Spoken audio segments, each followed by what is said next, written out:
Hey y'all, my name is Waldog, and I am a Waldoggaroo. I've done so many videos. I've done like 6 today, but I've had a lot to talk about.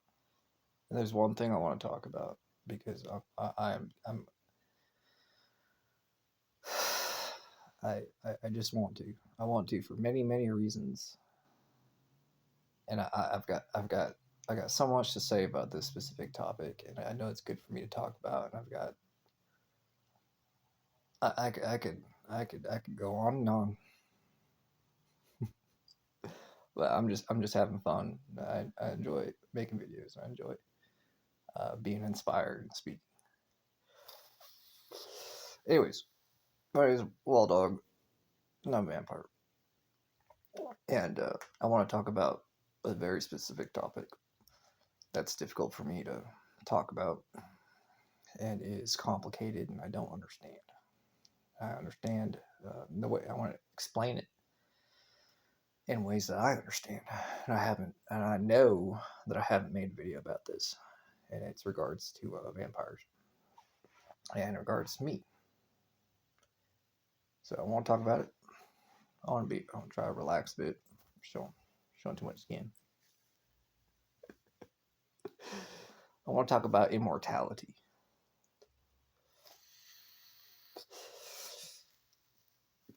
And how I see it. All right, clearly, it is a it makes me upset for different reasons. There's two situations that I've seen when people point out my age. So I want to talk about this at different angles and my understanding, and speak about it because of what I feel comfortable and how I am comfortable talking about this. So, first of all, I'm stuck at age 24. Uh, that's something that I've accepted. Uh, it's just a thing. I know that people in my family and just people who are close to me, they like tease me about my age and stuff like that. But it bothers me. You know, that's one of the benefits of a good tease. You know, to get me riled up. But uh, I do got some trauma in regards to it. I realize that when people point out uh, any kind of topic or any conversation I've ever had that had any kind of pinpoint, any kind of hint about being about age or anything in regards to immortality, and any kind of trying to get information about that, or trying to learn about that, and any conversation, it's always gone super awkward. And let me describe this, because clearly this is not a common thing, but my experiences talking about this is it the result, like, it could be anything. It goes from interest to, for me, very uncomfortableness, and usually it's me backstepping.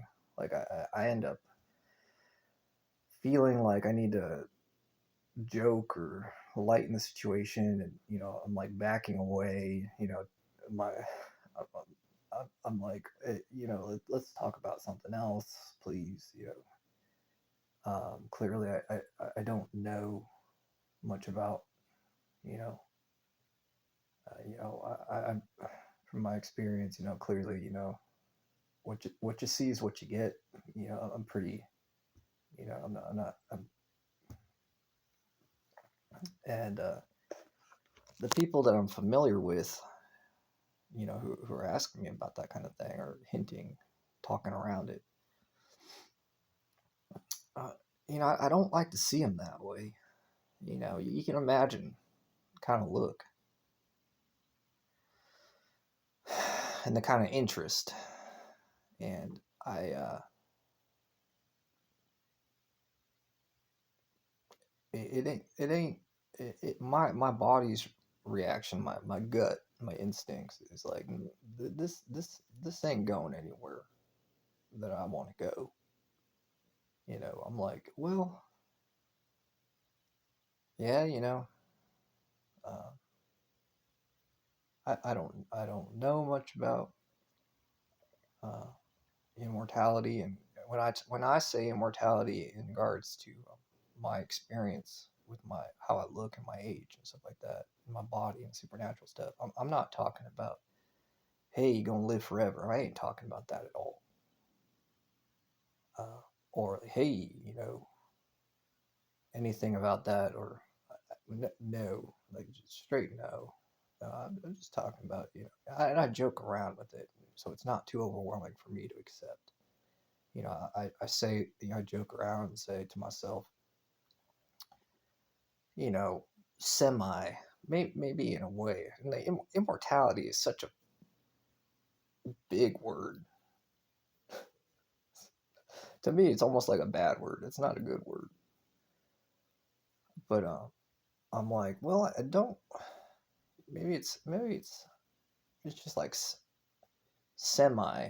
Like taking that strong word and cutting it in half. It's like, well, yeah, I definitely the whole aging thing. And who's to say, where do you draw the line on that kind of stuff? As far as definition and supernatural stuff. I don't know. I just don't know. But I do want to talk about it because it's one of those things that is very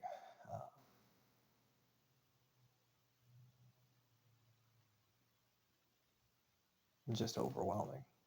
Uh, to me, I look at it in the light of, you know, spirituality. Like try to for like try to define spirituality and the feelings of worship and God and religion.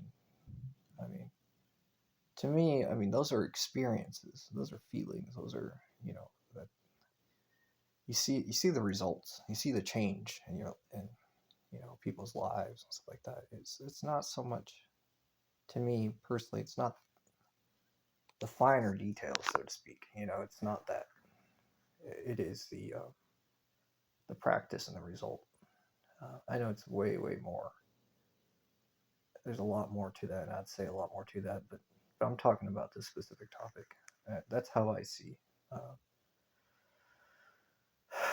this. Uh,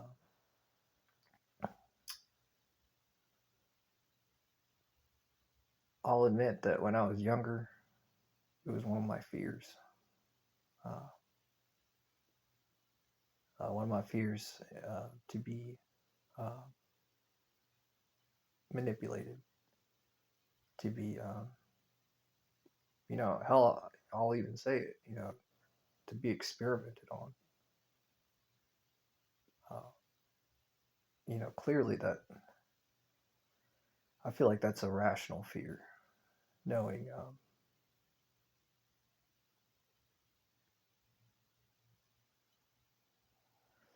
knowing some bad things that people may do, and it was on my mind a lot when I was younger.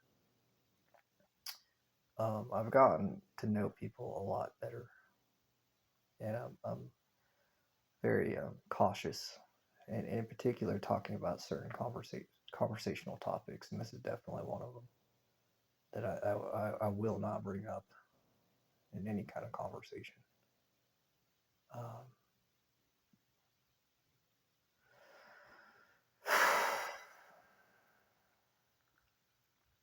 but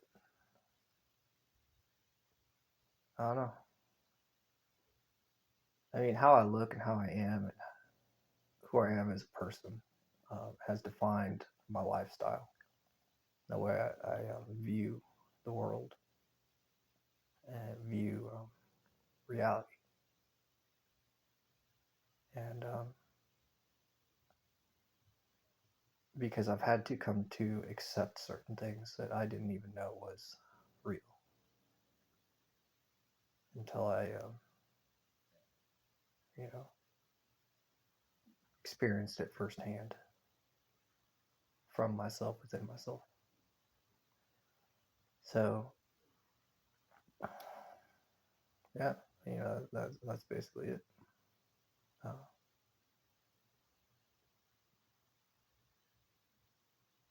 Instead of thinking about it too much,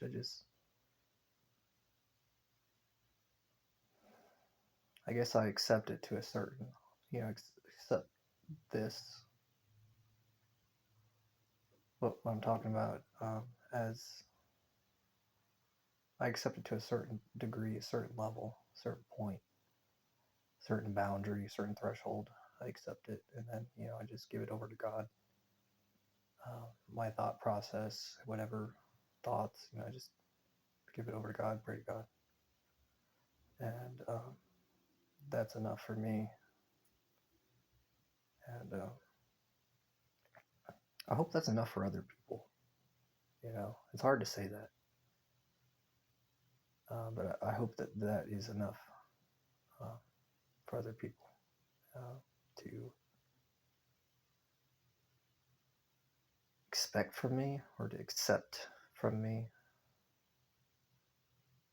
And what's difficult for me is I feel like that is like me asking them. It's like an ask. It's like I'm asking. Oop, light just not. I'm gonna end the video. But basically, let me end saying that asking them that to accept me for who I am. So, anyways, thanks y'all for watching. I'll talk to you later. Bye.